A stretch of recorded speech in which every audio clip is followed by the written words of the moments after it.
Lagacharla లడాయి centric గా తెలంగాణలో political రచ్చ వేరే లెవెల్ కి వెళ్ళిపోయింది. కలెక్టర్ పై దాడి, ఆ వెంటనే పట్నం అరెస్ట్, రిమాండ్ రిపోర్ట్ లో కేటీఆర్ పేరు, ఇటు గులాబీ నేతల వ్యతిరేక గళం, అటు హస్తం నేతల ఆగ్రహం. ఇలా ఒకటేంటి పక్కా కమర్షియల్ ఎలిమెంట్స్ ఉన్న పొలిటికల్ పిక్చర్ లా మారిపోయింది లగచర్ల ఇష్యూ. అరెస్ట్లకు కుట్ర అని కారు పార్టీ నేతలు కస్సమంటుంటే ప్రభుత్వాన్ని అస్థిరపరిచే కుట్ర అని కాంగ్రెస్ నేతలు కన్నెర్ర చేస్తున్నారు. ఇంతకీ లగచర్ల రాజకీయం ఎటువైపు వెళుతోంది? కాంగ్రెస్ వాదనలో నిజమెంత, బీఆర్ఎస్ మాటల్లో వాస్తవం ఎంత? స్టేట్ వైడ్ సెన్సేషన్ గా లగచర్ల ఎపిసోడ్, దండిగా పొలిటికల్ ఎలిమెంట్స్, కాంగ్రెస్ బీఆర్ఎస్ మధ్య నెక్స్ట్ లెవెల్ వార్, అస్సలు తగ్గేదేలే అంటున్న రెండు పార్టీలు. మొన్న కొడంగల్ నియోజకవర్గం లగచర్లలో కలెక్టర్ పై జరిగిన రాళ్ల దాడి ఆ రోజు బర్నింగ్ టాపిక్ గా మారి ఇప్పటికీ బర్న్ అవుతూనే ఉంది. బీఆర్ఎస్ మాజీ ఎమ్మెల్యే పట్నం నరేందర్ రెడ్డిని అరెస్ట్ చేయడం, రిమాండ్ రిపోర్ట్ లో బీఆర్ఎస్ వర్కింగ్ ప్రెసిడెంట్ కేటీఆర్ పేరు ఉండడం ఇంకాస్త పొలిటికల్ రచ్చకు కారణమైంది.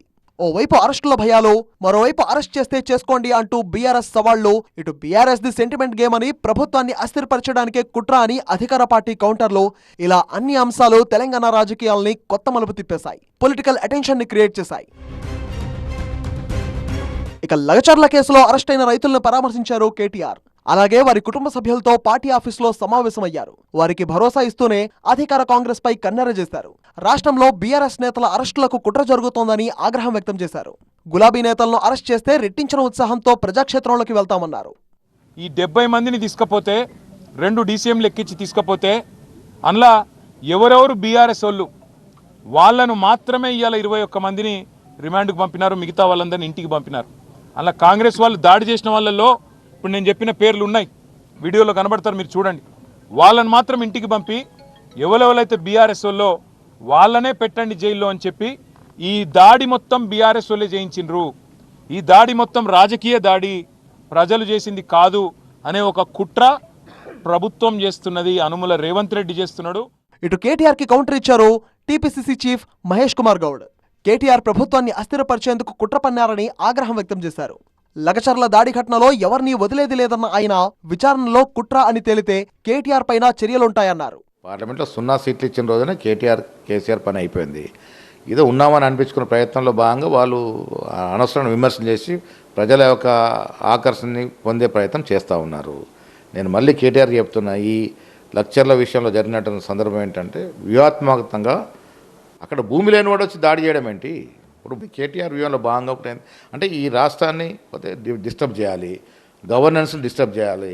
భూమి లేనివాడు వచ్చి అక్కడ ధర్నా చేస్తూ దాడి చేస్తున్నా అంటే ఇది ఉద్దేశపూర్వకంగా కుట్రపూర్వకంగా జరిగింది, ప్రభుత్వాన్ని డిస్టర్బ్ చేయాలనే ఉద్దేశంతో జరిగిందని, కాబట్టి వారి మీద కూడా చర్యలు నేను కోరుతా ఉన్నాను. ఇక కాంగ్రెస్ ఆరోపణలకు టీవీ9 వేదికగా మండిపడ్డారు కేటీఆర్. ప్రభుత్వంపై కుట్ర చేయాల్సిన అవసరం లేదన్నారు ఆయన.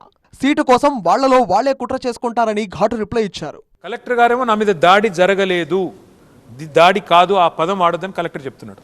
ఎస్పీ గారేమో దాడి జరిగింది, దాడి వెనుక కుట్రుంది, ప్రభుత్వాన్ని అస్థిరపరిచే కుట్రుంది అని ఈయన 70mm సినిమా ఈయన చూపెడుతుంది. ప్రభుత్వం కూలాలంటే నాకు తెలిసి మరి బట్టి విక్రమార్క గారేమో రేవంత్ రెడ్డి గారి పదవి మీద ఆశ పెట్టుకున్నాడో ఏందో, ఇట్లనన్నా రేవంత్ రెడ్డి పదవిలోకి వెళ్ళి తప్పుకుంటే నేను అట్లా కూర్చోవచ్చు అనుకుంటున్నాను, నాకే మేరకు. మొత్తంగా లగచర్ల ఇష్యూ పొలిటికల్ టర్న్ తీసుకున్న దగ్గర నుంచి అధికార విపక్షాల మధ్య డైలాగుల డైనమైట్లు పేలుతున్నాయి. బీఆర్ఎస్ నేతలు అరెస్టులకు భయపడి ప్రభుత్వాన్ని అస్థిరపరిచేందుకు కుట్ర చేస్తున్నారని కాంగ్రెస్ కన్నెర చేస్తుంటే, రైతుల నిరసనను తమకు ఆపాదించి ప్రభుత్వాన్ని అస్థిరపరిచే కుట్రగా చూపిస్తున్నారని బీఆర్ఎస్ నేతలు ఫైర్ అవుతున్నారు. మరి చూడాలి ఈ ఇష్యూ ఇంకెన్ని యాంగిల్స్ చూపిస్తుందో.